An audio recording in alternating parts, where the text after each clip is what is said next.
जय श्री कृष्ण बंधु। आज हम सुनेंगे वैशाख मास महात्म के कथा के 12वें अध्याय। तो प्रेम से बोले श्री कृष्ण भगवान की जय।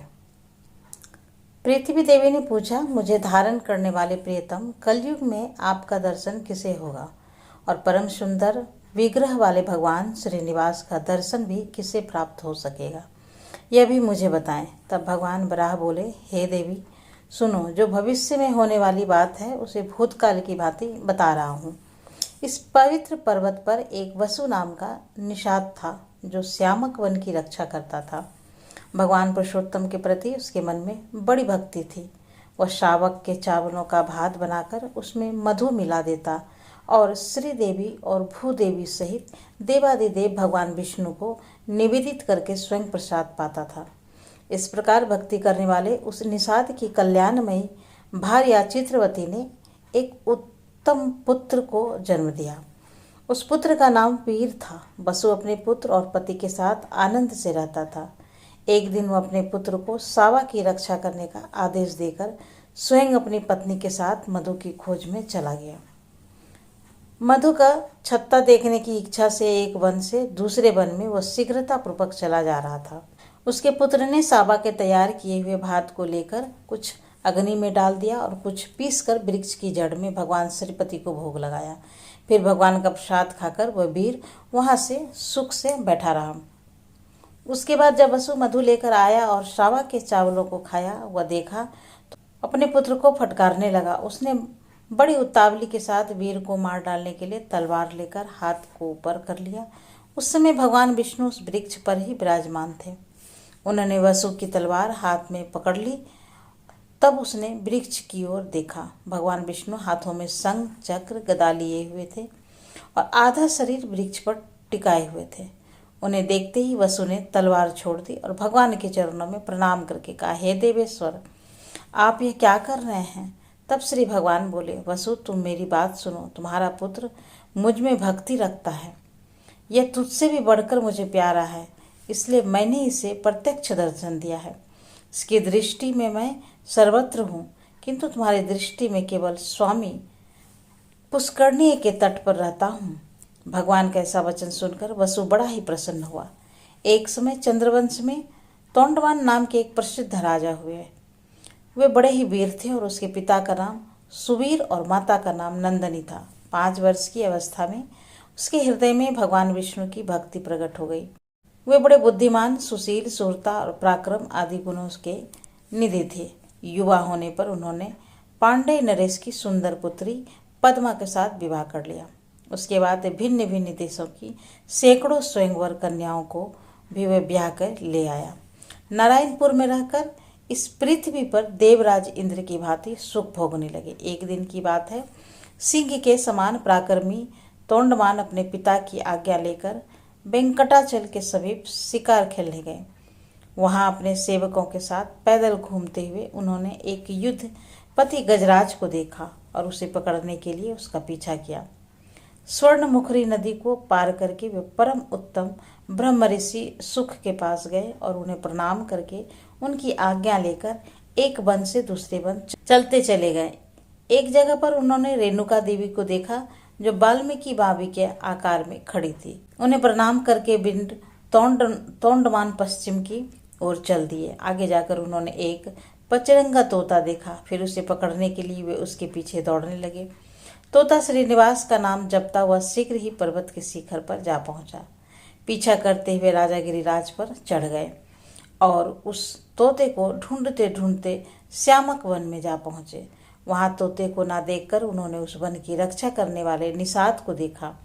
उसने भी राजा को आते देखकर शीघ्रतापूर्वक आगे आकर उसकी अगवानी की, उन्हें प्रणाम किया और विनीत भाव से दोनों हाथ जोड़कर खड़ा हो गए। राजा ने भी उसका आदर करके उससे पूछा, हे बनेचर, इधर कोई पंचरंगा तोता आया है, क्या तुमने उसे देखा है? वह श्रीनिवास की रट लगा रहा था, बताओ तो जरा वह कहाँ गया है? तब उस बनेजर ने कहा, हे महाराज, वह 5 रंगों वाला तोता भगवान श्रीनिवास को बहुत प्रिय है। उसे श्रीदेवी और भूदेवी दोनों ने पाल पोस कर बड़ा किया है। वह अब सदा ही भगवान श्रीहरि के पास रहता है। वह तोता स्वामी पुष्करणी के तट पर भगवान के समीप विचरता रहता है। उस तोते को कोई भी पकड़ नहीं सकता। हे राजन, अब मैं भगवान की आराधना के लिए जाऊंगा और जब तक मैं लौट कर आ जाऊं तब तक आप यहीं पर इस वृक्ष के नीचे विश्राम करें। तब राजा बोले, हे बनेचर, मैं ही तुम्हारे साथ भगवान जनार्दन का दर्शन करने के लिए चलूंगा, तो मुझे भी वेंकटाचल निवासी देवेश्वर का दर्शन कराओ। राजा की बातें सुनकर निषाद ने मधु मिश्रित साव का भात आम की पत्ती के दोने में रख लिया और राजा को साथ लेकर वह भगवान के पास गया। वहां राजा सहित विधि पूर्वक स्नान करके निषाद राज ने स्वामी पुष्करणी के तट पर बिल्व वृक्ष के नीचे विराजमान भगवान विष्णु का राजा को दर्शन कराया। उसके श्रीअंगों की कांत अलसी के फूल की भांति श्याम थी और कमल दल के समान सुंदर और विशाल नेत्र थे। वे 4 भुजा से सुशोभित थे। उसके अंग अंग से उदारता प्रकट हो रही थी। मुखारविंद व मंद मुस्कान की छटा छा रही थी और उसके अंगों पर दिव्य पीताम्बर शोभा पा रहा था। उसके माथे पर गिरठ, हाथों में कंकन और आभूषणों से उसकी शोभा और भी बढ़ गई थी। भगवान के दोनों पार्श्व में परम सुंदरी श्रीदेवी और भूदेवी विराजमान थी। संघ, चक्र, खड़ग, गदा, सारंग, धनुष और वान आदि आयुध मूर्तिमान होकर सब ओर से भगवान की सेवा में उपस्थित थे। उस समय उन पुरुषोत्तम का दर्शन करके उन दोनों ने आनंद मग्न होकर उन्हें प्रणाम किया और निषाद ने मधु मिश्रित सावा का भात भगवान को निवेदन किया। फिर उस निषाद राजा के साथ सामक वन में अपनी पवित्र पनकुटी पर लौट आया। राजा एक रात उसी की कुटी में रहे और सुबह उठकर अपनी सेना के साथ अपने नगर की ओर लौटे। फिर देवी के वन में जाकर वे घोड़े से उतरे और चैत्र शुक्ल नवमी को उन्होंने रेणुका देवी का पूजन किया। उसने पूजित होकर देवी से प्रसन्न होकर उन्हें वर दिया, हे राजन, तुम्हारा राज्य निष्कंटक होगा, राजधानी तुम्हारे नाम से प्रसिद्ध होगी और मेरे समीप तुम दीर्घ काल तक राज्य करोगे और तुम्हारे ऊपर देवाधिदेव भगवान विष्णु की कृपा प्रसाद सदा ही बना रहेगा। इस प्रकार का वरदान पाकर राजा पुनः सुख मुनि के आश्रम पर गए। उन्हें प्रणाम करके उनके द्वारा सम्मानित होकर हर्ष को प्राप्त हुए। फिर उन्होंने मुनि से कहा, हे महर्षि, आप मुझे कमल सरोवर का महात्म बताइए। तब सुख मुनि ने कहा, हे राजन, यह कमल सरोवर नामक तड़ाक सब पापों का नाश करने वाला है। कीर्तन, स्मरण और स्नान करने से मनुष्य को इस पृथ्वी पर लक्ष्मी प्रदान करने वाले हैं। तुम भी इसमें स्नान करके अपने पिता के पास जाओ। सुख मुनि का वचन सुनकर राजकुमार ने कमल सरोवर में स्नान किया और मुनि को प्रणाम करके घोड़े पर सवार हो अपने नगर को प्रस्थान किया। पिता ने तोंडमान को 3 वर्ष के लिए युवराज बनाकर देख लिया कि मेरे पुत्र में प्रजा को प्रसन्न करने की योग्यता है, सामर्थ्य, पराक्रम, शौर्य है, सुशीलता और ब्राह्मण भक्ति है। तब उन्होंने मंत्रियों की सलाह करके विधि पूर्वक अपने पुत्र का राजाभिषेक किया और उन्हें पद पर स्थापित करके उनकी अनुमति लेकर राजा सुबीर वन में चले गए। राजा तोंडवन उस विशाल राज्य का धर्मपूर्वक शासन करते रहे। भगवान कहते हैं कि एक दिन निषाद राजवसु तोंडमान के द्वार पर आए और द्वारपालों से उसके आगमन की सूचना पाकर राजा ने उन्हें दरबार में बुलाया।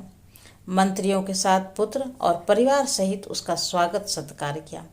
उसके बाद प्रसन्न होकर उन्होंने वसु से पूछा, हे बनेचर, बताइए किस कार्य से आपका यहाँ पर आगमन हुआ।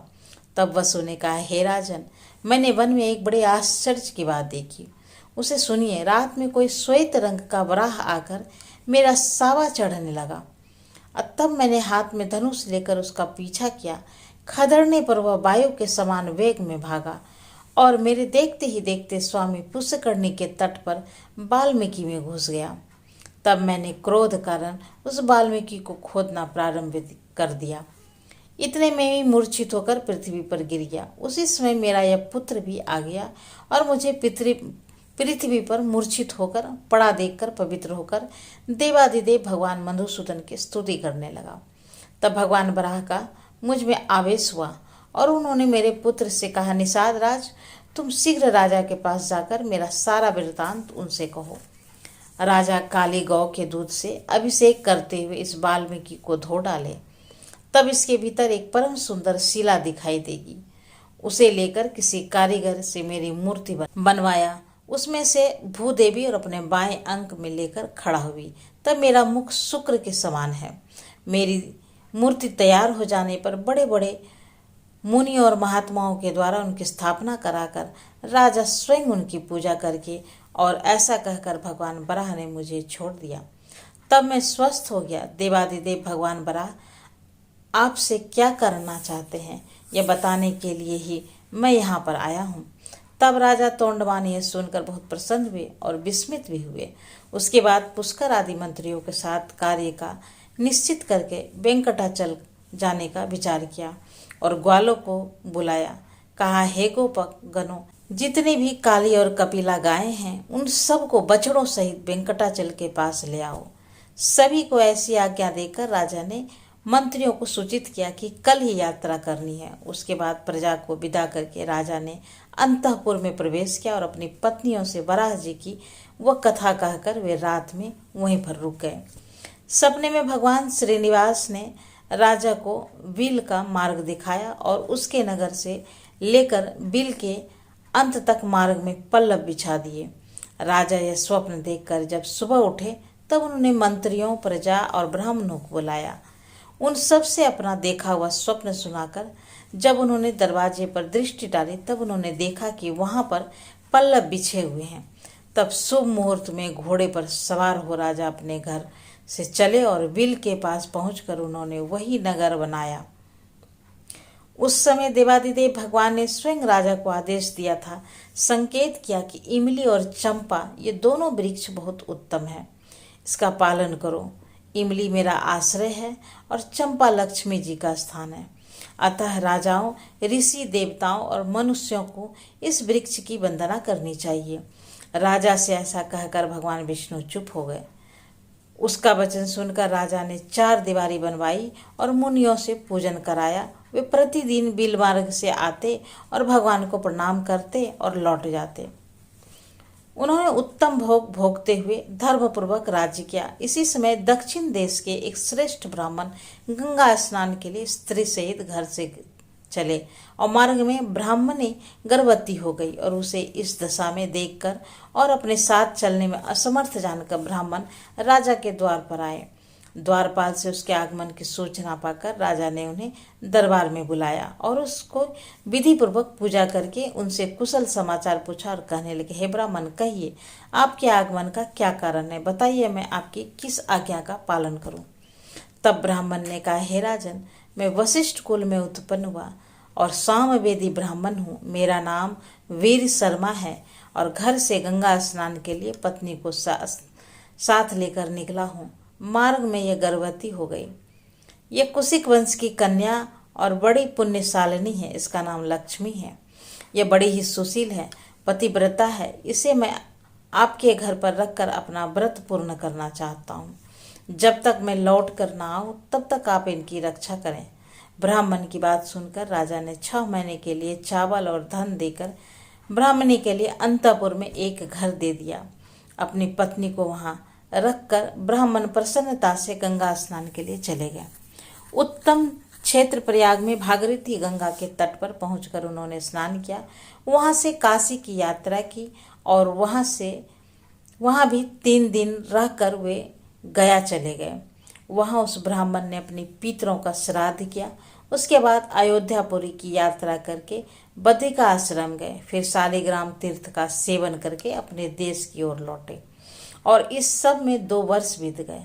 वैशाख महीने की शुक्ल पक्ष की एकादशी को वह राजा के पास गए। तब तक राजा ब्राह्मणी को भूल गए थे। उन्होंने उसे कभी याद ही नहीं किया। 6 महीने के लिए ब्राह्मणी को राजा ने अन्न जल दिया था। ब्राह्मणी वही स्वाभिमानी थी। 6 महीने के बाद अन्न समाप्त हो जाने पर भी वह दोबारा अन्न मांगने नहीं गई। घर में ही मर गई और वहीं पर पड़ी की पड़ी सूख गई। उसके बाद वीर शर्मा ब्राह्मण ने गंगाजल की पिटारी खोलकर 1 शीशी गंगाजल राजा को भेंट किया और पूछा कि मेरी धर्मपत्नी कुशल से तो है ना। तब राजा ने ब्राह्मण को स्मरण करके कहा, आप ठहरिए, मैं अभी आता हूँ। राजा दौड़कर अंतःपुर गए और वहां जाकर उन्होंने देखा कि ब्राह्मणी तो घर में ही मर गई थी। ब्राह्मण की यह बात न बताकर राजा ने उसी समय वेल में प्रवेश किया और श्री और भूदेवी सहित भगवान श्रीनिवास का दर्शन करने के लिए वे वेंकटाचल पर चल गए। राजा को अचानक आते देखकर श्रीदेवी और भूदेवी दोनों छिप गई। उन्हें प्रणाम करते देख भगवान ने पूछा कि हे राजन, इस समय तुम्हारा आगमन क्यों हुआ है? तब राजा ने भयभीत होकर ब्राह्मणी की मृत्यु का वृतांत बताया। उसे सुनकर देवों के देव भगवान विष्णु ने कहा, हे राजन, उन ब्राह्मण से भय ना करो। तुम ब्राह्मणी के शव को डोली में बिठाकर अपनी रानियों के साथ यहाँ ले आओ और मेरे निवास स्थान से पूर्व भाग में जो अस्थि सरोवर है उसी में द्वादशी को स्नान कराओ। यह सरोवर अब मृत्यु का निवारण करने वाला है। उसमें स्नान करके ब्राह्मणी जीवित हो जाएगी और अन्य स्त्रियों के साथ सरोवर में बाहर निकलेगी। फिर उसका उस ब्राह्मण के साथ संयोग होगा। भगवान की इस बात को सुनकर राजा ने क्या किया, यह हम अगले अध्याय की कथा में सुनेंगे। आज के अध्याय की कथा यहीं पर समाप्त होती है। तो प्रेम से बोलिए श्री कृष्ण भगवान की जय, विष्णु भगवान की जय।